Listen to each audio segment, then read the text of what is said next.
नमस्कार साथियों, मैं प्रदीप आपका अपने परिवार स्टडी विद गाजीपुर में स्वागत करता हूं। उम्मीद करता हूं आप लोग अच्छे होंगे, अच्छे से आपकी पढ़ाई चली होगी। आज के हम इस वीडियो में आपको कक्षा 12 के गणित के 8 नंबर के प्रश्नों को पढ़ाने वाला हूं। बने रहिएगा अंत तक और इन क्वेश्चनों को बोर्ड एग्जाम में जाने से पहले एक बार जरूर पढ़ के जाइएगा। आइए देखते हैं क्वेश्चनों को। देखिए, पहला क्वेश्चन दिया है कि निम्नलिखित समीकरण निकाय 2x + y - z = 1, 3x - 2y + 3z = 8 तथा 4x - 3y + 2z = 4 को आव्यूह विधि से हल कीजिए। देखिए, इसको कैसे हल करना है आपको। ये बहुत ही इंपॉर्टेंट सवाल है, इसको आप जरूर पढ़िएगा, ठीक है। ये बार बार एग्जाम में पूछा जा रहा है। तो देखिए, पहला इक्वेशन को आप यहाँ पे उतार लीजिए। 2x + y - z = 1, इसे समीकरण नंबर 1 मान लीजिएगा। दूसरा इक्वेशन देखिए, 3x - 2y + 3z = 8, इसे समीकरण नंबर 2। तीसरा देखिए, 4x - 3y + 2z = 4, समीकरण नंबर इसे 3 मान लीजिएगा। तो ये इस प्रकार तीनों समीकरण को आपको लिखना है। लिखने के बाद इसे समीकरण 1, समीकरण 2 और समीकरण 3 मान लेना है, ठीक। आगे देखिए अब क्या करना है। अब यहां से आपको इसको हल करने का तरीका क्या है, तो ax बराबर होता है b, फार्मूला, ठीक। यहां से x की वैल्यू निकालेंगे, a को इधर पक्षांतर करेंगे तो ये हो जाएगा x बराबर a इनवर्स b। और यहां से a इनवर्स कैसे फाइंड होगा, तो a इनवर्स बराबर होगा adjoint a upon determinants a। बस इतनी वैल्यू को आप यहाँ पर रख देना है, आपका आंसर आ जाएगा। देखिए कैसे मैं बता रहा हूँ, उसको देखते जाइए। बस आपको चाहिए a, x और b की वैल्यू, ये कैसे मिलेगा, तो a की वैल्यू कैसे लिखना है ध्यान दीजिए, ठीक। तो a का मान है, यहां से आप रखेंगे तो जो x, y और z का गुणांक होता है वही a की वैल्यू होती है, ठीक है। तो x का गुणांक क्या है 2, तो यहाँ पे लिखिए आप 2। y का गुणांक कितना आगे 1, तो यहाँ पे लिखेंगे 1। z का गुणांक आगे क्या है -1, चिन्ह के साथ लिखना आपको। इसी तरह दूसरे समीकरण से दूसरी पंक्ति में लिख दीजिए और तीसरे समीकरण से तीसरी पंक्ति में लिख दीजिए, a की वैल्यू फाइंड हो जाएगी। तो दूसरे समीकरण से लिखिए, x का गुणांक 3, तो यहाँ पे लिखिए 3। y का गुणांक क्या है -2, z का गुणांक 3, तो यहाँ पे लिख देंगे 3। इसी तरह तीसरे समीकरण से आप तीसरी पंक्ति में लिख दीजिए, x का गुणांक 4, y का गुणांक -3 और z का गुणांक क्या होगा 2। यह a की वैल्यू आ गई, ठीक। अब आगे देखिए, x की वैल्यू कैसे लिखना है, तो x, y, z, इसको आपको स्तंभ में लिख देना है, x, y, z। और इसी तरह b की भी वैल्यू को आपको लिखना है स्तंभ में, और b की वैल्यू जो बराबर दिया रहता है वही b की वैल्यू होती है। तो 1, 8, 4, 1, 8, 4, इसे आपको स्तंभ में लिख देना है, ठीक है। उम्मीद करता हूं कि आपको x, a और b की वैल्यू लिखने आ गई। अब देखना, इसका मान निकालना है तो डिटर्मिनेंट a की वैल्यू होती है, ठीक है। इसको चेक करते हैं कि a इनवर्स ज्ञात किया जा सकता है या नहीं। यदि डिटर्मिनेंट a का मान 0 के बराबर आता है तो कहेंगे a इनवर्स ज्ञात नहीं किया जा सकता है। यदि डिटर्मिनेंट a का मान 0 के बराबर नहीं आता है तो कहेंगे a इनवर्स ज्ञात किया जा सकता है। देखिए कैसे, तो सबसे पहले हम डिटर्मिनेंट a की वैल्यू निकालते हैं। इस आव्यूह के चिन्ह को सारणिक के चिन्ह में बदल दीजिए।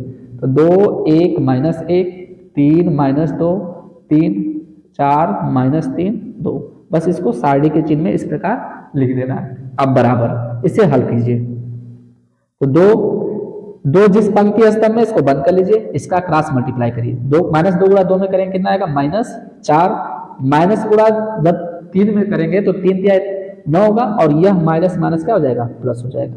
आगे -1 देखिए, यह दूसरी पंक्ति और पहले स्तंभ में स्थित है, इसको छोड़ दीजिए। देखिए क्या मिल रहा है आपको, इसका आप क्रॉस मल्टीप्लाई करिए। 3 दूना के 6, जैसे इसका इसमें गुणा करेंगे माइनस, और 4 तिहाई 12। आगे क्या लिखना -1, याद रखिएगा प्लस माइनस प्लस, इस प्रकार गुणा करते हैं इसका, ठीक है। अब देखना -1 हो गया, तो -1 किस पंक्ति स्तंभ है, इसको आप छोड़ दीजिए। तो पहली पंक्ति तीसरे स्तंभ को छोड़ दीजिए, क्या बनेगा ये 4 मान, इसका क्रॉस मल्टीप्लाई कर लीजिए आप। तो 3 का गुणा -3 में क्या आएगा -9, और इसका इसमें गुणा करेंगे तो क्या लिखेंगे माइनस, और 4 का गुणा -2 में क्या आएगा -8, और यह माइनस इस माइनस को क्या कर देगा प्लस, तो यहाँ पे क्या हो जाएगा +8। आप इसको जोड़ घटा कर लिख दीजिए। तो 9 में से 4 को घटाएं कितना आएगा 5, अब 5 गुना के कितना आएगा 10, ठीक। आगे देखना, 6 में से 12 को घटाएंगे तो चिन्ह किसका लगेगा, माइनस का। तो ये हो जाएगा -6 का गुणा -1 में, तो कितना आएगा +6। और -9 में 8 को जोड़ दीजिए, कितना आएगा -1, और माइनस का गुणा माइनस में करेंगे +1, तो 10, 6, 16, 1, 17। और यह नॉट इक्वल टू किसके, 0 के। तो इस प्रकार ए इनवर्स का अस्तित्व है, अर्थात ए इनवर्स ज्ञात किया जा सकता है। अब देखो ए इनवर्स ज्ञात करने के लिए आपको पहले एडजॉइंट की वैल्यू निकालना पड़ेगा। तो एडजॉइंट की वैल्यू कैसे निकलेगा, तो सगुणनखंडों से। किसे, सगुणनखंड। तो सगुणनखंड कैसे ज्ञात करना, देखो मैं यहाँ पर आपको बता रहा हूँ। तो A11, A12, A13, A21, A22, A23, इसी तरह A31, A32 और A33। बस आपको 9 मान निकाल देना है, इसका फाइनली आंसर आने वाला। देखिए कैसे, यदि याद रखना जो पहला अंक होगा वह पंक्ति को दर्शाएगा, जो दूसरा अंक होगा वह स्तंभ को दर्शाएगा। जैसे एक क्या है, पंक्ति, यह एक क्या है, स्तंभ। एक क्या है, पंक्ति, 2 क्या है, स्तंभ। पहला जो अंक होगा वह पंक्ति को दर्शाएगा, जो दूसरा अंक होगा वह स्तंभ को। 3 क्या है, स्तंभ, यह पंक्ति, यह स्तंभ, यह पंक्ति और यह स्तंभ। तो सगुणनखंड कैसे ज्ञात करते हैं, तो जिस पंक्ति या स्तंभ में जिसका उपसारिक निकालेंगे, अब सगुणनखंड निकालेंगे, उस पंक्ति स्तंभ को छोड़ दीजिए, प्राप्त उपसारिक उसका सगुणनखंड कहलाता है। देखिए कैसे मैं बता रहा हूं, और ध्यान से समझना। और इसको लिखते हैं -1 के पावर।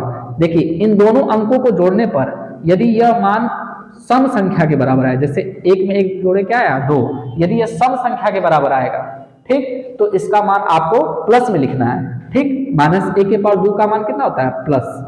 ठीक है, इसी तरह यदि -1 के पावर विषम संख्या है, जैसे 3 आ जाए, ठीक है, 5 आ जाए, ठीक, तो 3 आ जाए, 5 आ जाए, तो एक ऐसी संख्या है, विषम संख्या है, तो इसका मान आपको माइनस में लिखना है। ठीक है, इस बात को याद रखिएगा। अब देखो मैं लिखकर बताता हूँ। तो 1 में 1 को जोड़ेंगे तो -1 के पावर 1 + 1 कितना आएगा, 2, और एक ऐसी संख्या है सम, इसका मान प्लस में लिखना आपको। ठीक है, इस बात को याद रखिए। अब देखो यहां से देखना, तो पहली पंक्ति पहले स्तंभ को छोड़ने पर, याद रखिएगा जो पंक्ति स्तंभ दिया उसको छोड़ दीजिए, प्राप्त उपसारिक उसका सगुणनखंड कहलाएगा। तो पहली पंक्ति पहले स्तंभ को छोड़ना है, तो यह पंक्ति हो गया पहला, यह पहला स्तंभ, क्या बचा, यह मान, इसको लिख देंगे यहाँ पर -2, 3, -3, 2, -3, 2। ठीक है, एक सवाल मैं धीरे धीरे बता रहा हूँ, दूसरे सवाल को थोड़ा फास्ट चलूंगा। अभी इसलिए बता रहा हूँ कि आप पहली बार सीख रहे हो उसको। आगे देखिए, इसका इसमें गुणा करिए, माइनस कितना होगा, 4, -2 गुणा 2 में करेंगे कितना आएगा, -4। जैसे इसका इसमें गुणा करेंगे क्या लिखेंगे, -3 का गुणा 3 में माइनस कितना आएगा, 9। ठीक, अब इसको घटा कर लिख दीजिए, तो -4, यह माइनस इस माइनस को क्या कर देगा, प्लस, तो कितना आ जाएगा यह मान 5। 9 में से 4 को घटाएंगे कितना आएगा, 5। आगे देखिए, अब ये 1 में -1 के पावर 1 धन 2, तो कितना आएगा, -1 के पावर 3, और इसका मान किसके बराबर होगा, -1 के। तो यहाँ पे लिखेंगे माइनस, क्योंकि इन दोनों को जोड़ने पर कौन सी संख्या आ रही है, विषम, और विषम संख्या में मैंने आपको क्या बताया, माइनस लिखना है। आगे देखिए, अब किस पंक्ति स्तंभ को छोड़ना है, तो पहली पंक्ति दूसरे स्तंभ को छोड़ दीजिए। देखिए क्या बच रहा है, तो पहली पंक्ति और दूसरे स्तंभ को छोड़ने पर, पहली पंक्ति और दूसरे स्तंभ को छोड़ दीजिए, ये 4 संख्याएं प्राप्त हो रही हैं। तो 3, 3, 4, 2। ठीक है, 3, 3, 4, 2, ये संख्या प्राप्त होगी। अब इसका क्रॉस मल्टीप्लाई करिए, -3 का गुणा 2 में, 3 दूना के 6, 4 का गुणा 3 में, 4 3 12। अब इसको घटाएंगे, 6 में से 12 घटाएंगे, -6, और माइनस माइनस क्या हो जाएगा, +6। ठीक, इसी तरह अब आगे देखिए, 1 में 3 को जोड़ेंगे कितना आएगा, 4, तो -1 पर कैसी संख्या प्राप्त हुई, सम संख्या, इसलिए आप इसका मान प्लस में होगा, तो प्लस। ठीक, अब देखिए पहली पंक्ति तीसरे स्तंभ को छोड़ना है, तो पहली पंक्ति तीसरे स्तंभ को छोड़ दीजिए, तो पहली पंक्ति तीसरा स्तंभ को छोड़ेंगे क्या प्राप्त होगा, ये 4 संख्या है, 3 - 2, 4 - 3। ठीक, अब इसका क्रॉस मल्टीप्लाई करिए, 3 का गुणा -3 में, 3 3 9, इसका इसमें गुणा करेंगे, माइनस लिखेंगे, और 4 का गुणा -2 में, -8, यह माइनस इस माइनस को क्या कर देगा, प्लस, तो माइनस माइनस प्लस हो जाएगा, और इसका मान कितना आएगा, 1 के। ठीक, आगे देखो, अब इसमें देखो 2 में 1 को जोड़ेंगे कितना आएगा 3, और एक ऐसी संख्या है विषम और इसका मान तब क्या आएगा माइनस में। ठीक, माइनस। अब देखो दूसरी पंक्ति पहले स्तंभ को छोड़ दो, तो दूसरी पंक्ति यह हो गया, पहला स्तंभ ये हो गया, तो दूसरी पंक्ति पहले स्तंभ को छोड़ देंगे, ये संख्या प्राप्त होगी। ठीक है, 1 माइनस 1, ठीक, 3 माइनस 2, ठीक, -3 और ये 2 हो जाएगा। ठीक, दूसरी पंक्ति और पहले स्तंभ को छोड़ने पर 1 माइनस 1 -3। अब देखो इसको हल कर दो, माइनस 1 का गुणा 2 में, 1 दूना के 2, इसका इसमें गुणा करना, माइनस माइनस क्या होगा प्लस, अभी ये इसका गुणा करते समय माइनस लिखना है, तो 3 एकम 3 हो जाएगा। इसको घटा दो, 2 में से 3 घटाएंगे -1, और -1 का गुणा 1 में करेंगे, माइनस में करेंगे क्या आएगा +1। इसी तरह देखिए -1 के पावर कितना होगा 2 + 2, 2 2 कितना होगा 4, और एक ऐसी संख्या है सम संख्या, तो इसका मान क्या है लिखना आपको प्लस में, A22 प्लस। अब देखिए दूसरी पंक्ति दूसरे स्तंभ को छोड़ना है, पहले पंक्ति को पढ़ना है फिर बाद में स्तंभ को, तो दूसरी पंक्ति दूसरे स्तंभ को छोड़ दीजिए, तो दूसरी पंक्ति यह हो गया, दूसरा स्तंभ यह हो गया, तो दूसरी पंक्ति दूसरे स्तंभ को छोड़ देंगे, क्या प्राप्त होगा 2 माइनस 1, ठीक, 4 2, तो दूसरी पंक्ति दूसरे स्तंभ को छोड़ने पर आप देखिए इसका गुणा करिए, 2 दूना के 4, इसका इसमें गुणा करेंगे माइनस, ठीक, 4 का गुणा -1 में तो -4, 4 और यह माइनस इस माइनस को प्लस कर देगा, 4 4 कितना हो जाएगा 8। ठीक, आगे देखो इसी तरह A23, देखो 2 3, तो -1 के पावर कितना हो जाएगा 5 का, और -1 के पावर कैसी संख्या है विषम, इसका मान माइनस में लिखना, मतलब 1 प्लस तो दूसरा माइनस, 1 प्लस तो दूसरा माइनस, 1 प्लस तो दूसरा माइनस, ऐसे करते जाना आपको। 2 3 मतलब दूसरी पंक्ति तीसरे स्तंभ को छोड़ दीजिए, तो दूसरी पंक्ति यह हो गई और तीसरा स्तंभ ये हो गया, तो दूसरी पंक्ति तीसरे स्तंभ को छोड़ेंगे, ये 4 संख्या प्राप्त होगी, 2 1 4 -3, 2 1 4 -3। अब इसका क्रॉस मल्टीप्लाई कर लीजिए, तो 2 को गुणा -3 में, ठीक, तो कितना होगा -6, इसका इसमें गुणा करेंगे -4 एकम 4, -6 -4 -10, और माइनस गुणा माइनस में करेंगे +10 हो जाएगा। ठीक, इसी तरह A32, ठीक है, A31 लिखना, ठीक है, A31 और A32 और A33, 3 मान और निकालना है आपको बस। तो देखिए 3 1 4 होगा, तो यह मान किस में आएगा प्लस में। तीसरी पंक्ति पहले स्तंभ को छोड़ दीजिए, तीसरी पंक्ति पहले स्तंभ को, तीसरी पंक्ति हो गया, ठीक, तीसरी पंक्ति यह हो गया और पहला स्तंभ हो गया, तो तीसरी पंक्ति पहले स्तंभ को छोड़ेंगे, यह 4 संख्या है, 1 -1 -2 3। ठीक, अब इसका क्रॉस मल्टीप्लाई करिए, 3 एकम 3, इसका इसमें गुणा करेंगे माइनस, या माइनस इस माइनस को क्या कर देगा प्लस कर देगा। ठीक है, तो 3 में से 2 गया कितना आ जाएगा 1।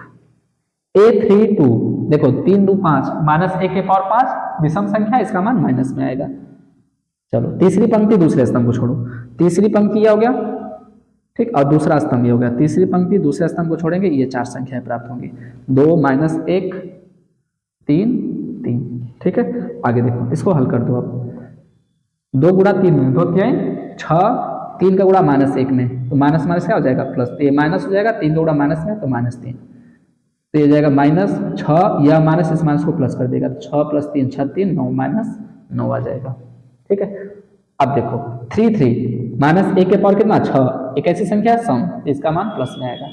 अब तीसरी पंक्ति तीसरे स्तंभ को छोड़ दीजिए, तो तीसरी पंक्ति ये हो गया और तीसरा स्तंभ ये हो गया, तीसरी पंक्ति तीसरे स्तंभ को छोड़ने पर इसका क्रॉस मल्टीप्लाई कर दीजिए, तो पहले लिख लो 2 1 3 -2, गुणा करो इसमें, तो 2 का गुणा -2 में कितना आएगा -4, 3 का गुणा 1 में -3, -4 -3 कितना होगा -7।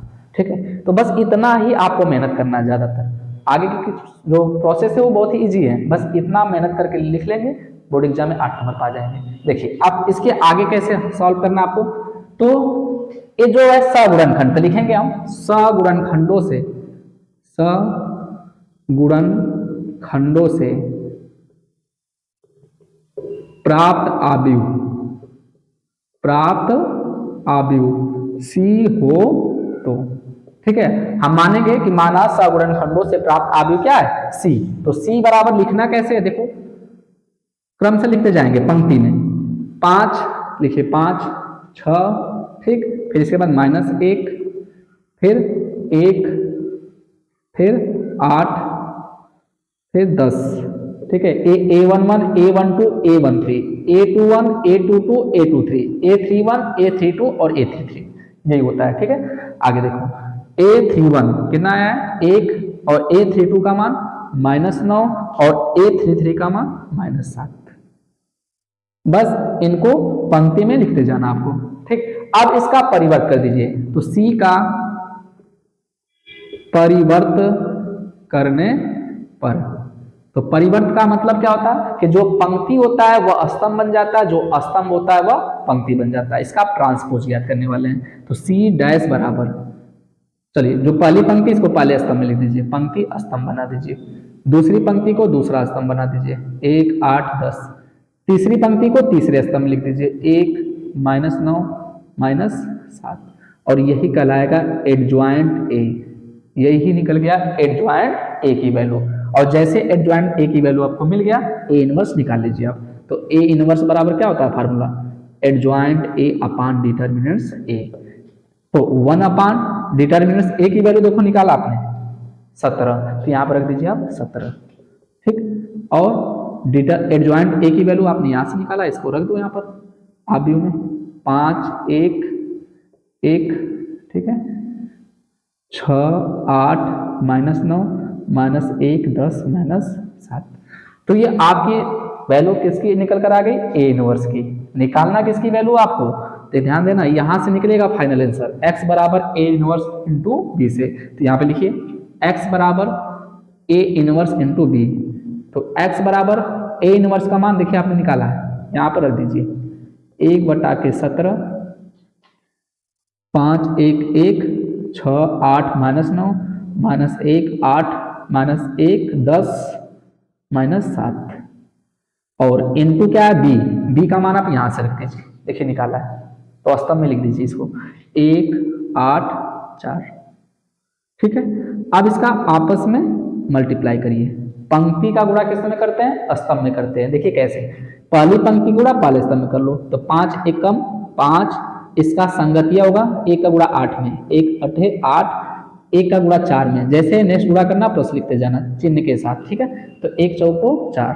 अब 6 गुणा इनमें करिए, 6 एकम 6, 8 गुणा 8 में 8 64, ठीक, -9 गुणा 4 में करिए, तो यह आ जाएगा आपका -9 चौको 36।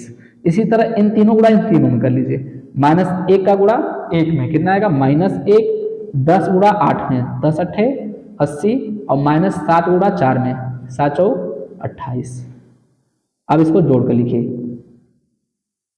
तो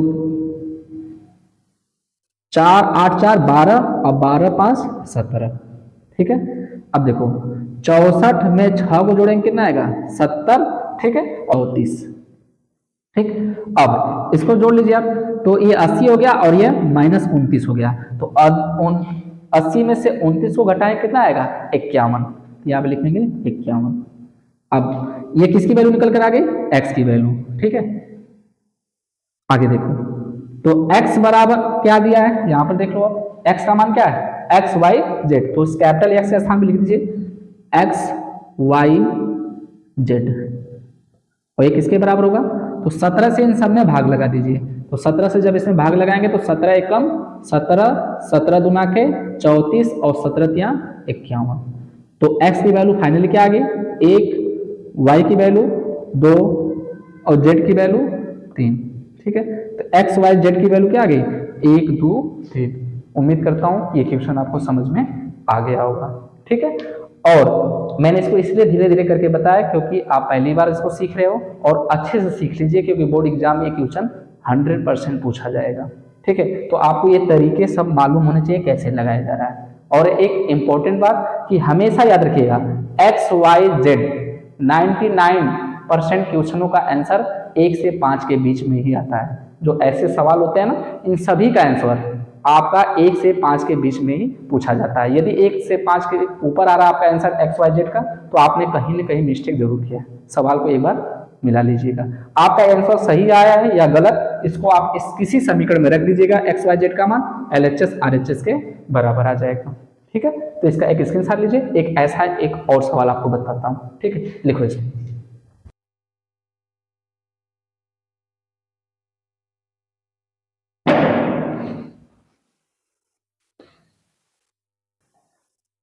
चलिए अब इसके दूसरे प्रश्न को देखते हैं कि इसका दूसरा प्रश्न कैसे हल करें।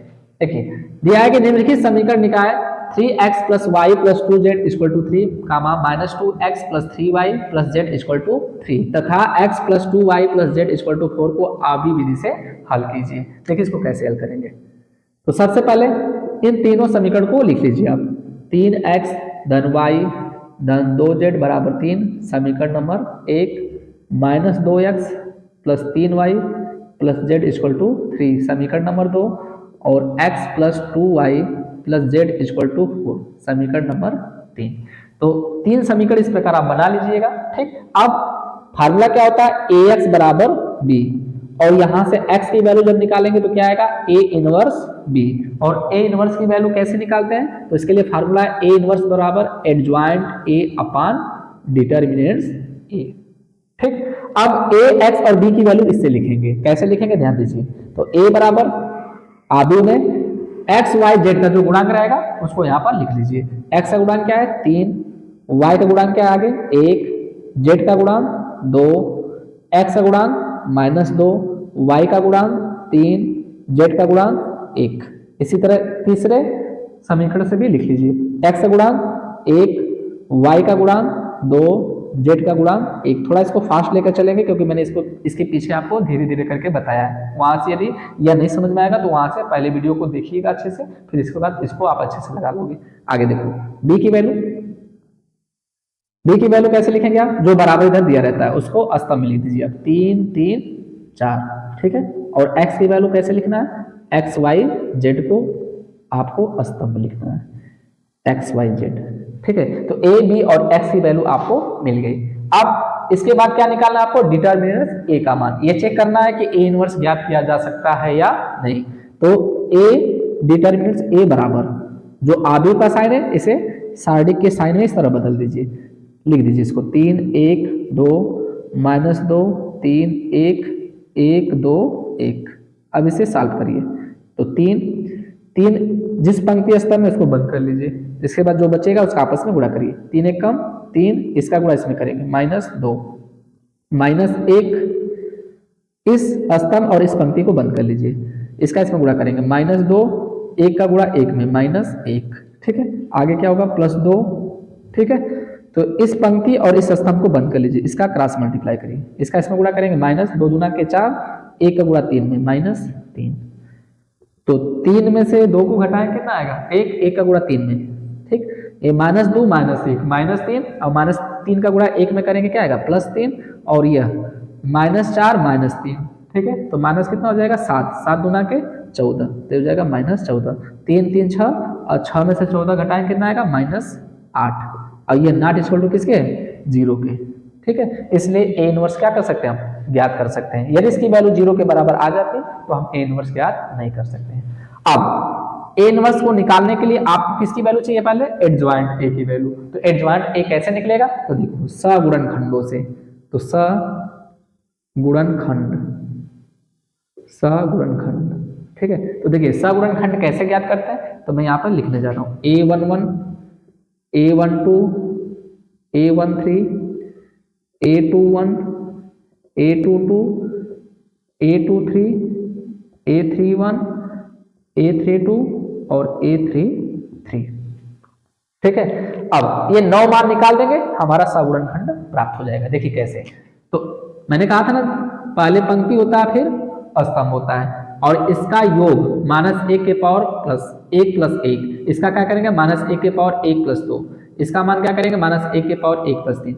यदि इनको जोड़ने के बाद यदि जो मान सम में प्राप्त होगा तो इसका मान आपको प्लस में लिखना है। ठीक, यदि विषम में प्राप्त होगा जैसे 2 1 कितना होगा, ये 2 1 3, तो -1 के पावर 3, तो इसका मान किस में लिखना है माइनस, और 3 क्या है विषम संख्या है। ठीक, तो सम संख्या के लिए आपको प्लस लिखना है और विषम संख्या के लिए माइनस लिखना है। ठीक, यदि आप ऐसे सीक्वेंस से लिखते हैं तो plus minus plus minus plus minus plus minus plus. यदि आप इस तरह सीक्वेंस से लिखते हैं A11 A12 A13 A21 A22 A23, यदि इस तरह लिखते हैं तो एक प्लस दूसरा माइनस, एक प्लस दूसरा माइनस, ठीक। लेकिन आप इस तरह याद कर लीजिएगा, -1 के पावर पहली पंक्ति पहला स्तंभ, -1 के पावर पहली पंक्ति दूसरा स्तंभ। इसको जोड़ने पर देखिएगा, यदि मान सम में है तो उसको प्लस में लिखना, विषम में है तो उसको माइनस में, ठीक। अब देखो A11 का मान देखो, 3 का हम उपसारक निकालेंगे तो 3 जिस पंक्ति स्तंभ में, इसको छोड़ दीजिए, क्या बचेगा 3 1 2 1, ठीक। गुणा करिए, 3 1 कम 3, 2 1 कम 2, कितना आएगा ये 1। इसी तरह इसको हल करिए, पहली पंक्ति दूसरे स्तंभ को छोड़ दीजिए, तो पहली पंक्ति दूसरे स्तंभ को छोड़ेंगे, क्या बचेगा -2 1 1, -2 1 1, गुणा करिए, -2 का गुणा 1 में -2, इसका इसमें गुणा करेंगे -1, -2 -1 -3, और -3 का गुणा माइनस में करेंगे +3 आ जाएगा। चलो अब इसको हल करो, पहली पंक्ति तीसरे स्तंभ को छोड़ दो, पहली पंक्ति तीसरे स्तंभ को छोड़ने पर, तो पहली पंक्ति तीसरा स्तंभ को छोड़िए, क्या बचेगा 2 -2 3 1 2, गुणा करिए, -4, इसका इसमें गुणा करेंगे -3, माइनस कितना आएगा 7, ठीक। आगे देखो A21 दूसरी पंक्ति पहले स्तंभ को छोड़ दो, दूसरी पंक्ति पहले स्तंभ को छोड़ेंगे 1 2 2 1 1 2 2 1, गुणा करिए, 2 1 1 1 कम 1, 2 दूना के 4, घटाएंगे कितना आएगा -3, -3 का गुणा माइनस में करेंगे, क्या आ जाएगा +3। अब इसको हल करिए, A22 का मतलब दूसरी पंक्ति दूसरे स्तंभ को छोड़ दीजिए, तो दूसरी पंक्ति यह हो गया, दूसरा स्तंभ यह हो गया, तो दूसरी पंक्ति दूसरे स्तंभ को छोड़ेंगे, क्या बचेगा 3 2 3 2, दूसरी पंक्ति दूसरा स्तंभ, ठीक है, 1 1, गुणा करिए, 3 1 कम 3, इसका इसमें गुणा करेंगे -2, कितना आएगा 1। अब इसको सॉल्व करिए, 2 3 का मतलब दूसरी पंक्ति तीसरे स्तंभ को छोड़ दीजिए, क्या बचेगा 3 1 1 2, 3 1 1 2, गुणा करिए, 3 दूना के 6, 1 1 कम 1, 6 में से 1 को घटाएंगे, क्या आएगा 5, अब 5 गुणा माइनस में करेंगे -5, ठीक। 3 1 का मतलब तीसरी पंक्ति पहले स्तंभ को छोड़ना है, तीसरी पंक्ति ये हो गया, पहला स्तंभ ये हो गया, तो तीसरी पंक्ति पहले स्तंभ को छोड़ दो, ये 4 संख्याएं बच रही है, 1 2 3 1, ठीक। तो 1 1 कम 1, 3 दूना के 6, कितना आएगा -5, ठीक। अब इसको हल कर दो, तीसरी पंक्ति दूसरे स्तंभ को छोड़ दो, तो तीसरी पंक्ति हो गया, दूसरा स्तंभ ये हो गया, 3 2 -2 1, 3 2 -2 1, गुणा करिए, 3 1 कम 3, इसका इसमें गुणा करेंगे -4, और सूत्र का माइनस प्लस कर देगा, तो ये हो जाएगा 2 दूना के 4, 4 3 7 बराबर क्या आएगा -7। अब इसको हल कर दो, आप 3 3 का मतलब तीसरी पंक्ति तीसरे स्तंभ को बंद कर लो, क्या बचेगा 3 1 -2 3, तो 3 1 -2 3, क्रॉस मल्टीप्लाई करिए, 3 3 9, -2 गुणा 1 में करेंगे, माइनस माइनस प्लस हो जाएगा, 9 2 कितना हो जाएगा 11, ठीक है। तो यह सगुणनखंड प्राप्त हो गया। उम्मीद करता हूं कि सगुणनखंड आपको निकालने आ गया होगा, ठीक। अब लिखेंगे यहां पर सगुणनखंडों से प्राप्त आव्यूह C हो तो C बराबर, बस इसको क्रमशः पंक्ति में लिखते जाइए, 1 3 -7 3 1 -5 -5 -7 11, ठीक है। अब इसका परिवर्त करिए, तो C का परिवर्त करने पर, तो इसका C डैश कर दीजिए, तो जो पंक्ति है उसको स्तंभ में लिखिए, पहली पंक्ति को पहले स्तंभ में, दूसरी पंक्ति को दूसरे स्तंभ में, तीसरी पंक्ति को तीसरे स्तंभ में, और इसे क्या कहना आप एडजॉइंट ADJ, एडजॉइंट A, यही है एडजॉइंट A की वैल्यू। जैसे आपको एडजॉइंट मिलेगा A इनवर्स फाइंड कर सकते हैं, क्योंकि फार्मूला क्या होता है इसका, adjoint A upon determinant A।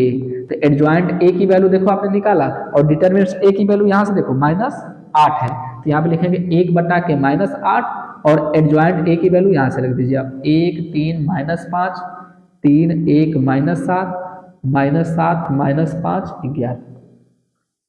जैसे आपको ए इनवर्स का मान निकलेगा यही है फार्मूला जो आपको आंसर देगा। तो x बराबर ए इनवर्स बी, तो x बराबर ए इनवर्स इंटू बी, तो x बराबर ए इनवर्स का मान क्या निकाला आपने 1 बटा के -8 और 1 3 -5 3 1 -7 -7 -5 11 और b की वैल्यू आप यहाँ से रखिए। b की वैल्यू क्या है 3 3 4, ठीक है, यहाँ पर रख दीजिए आप 3 3 4। अब जैसे मैंने गुणा आपको बताया था उसी तरह गुणा कर दीजिए। तो x बराबर होगा 1 बटा के -8 पंक्ति गुणा स्तंभ में, 1 का गुणा 3 में 1 तिहाई 3, 3 का गुणा 3 में 3 तिहाई 9 और -5 गुणा 4 में करेंगे 5 चौको 20 हो जाएगा। अब इसी तरह दूसरी पंक्ति को गुणा पहले स्तंभ में कर लीजिए आप। तो 3 का गुणा 3 में 3 तिहाई 9, 1 का गुणा 3 में 1 तिहाई 3 और -7 गुणा 4 में 7 चौक 28। इसी तरह -7 का गुणा 3 में -21, -5 गुणा 3 में -15, ठीक है, और 11 गुणा 4 में 11 चौक 44, ठीक है।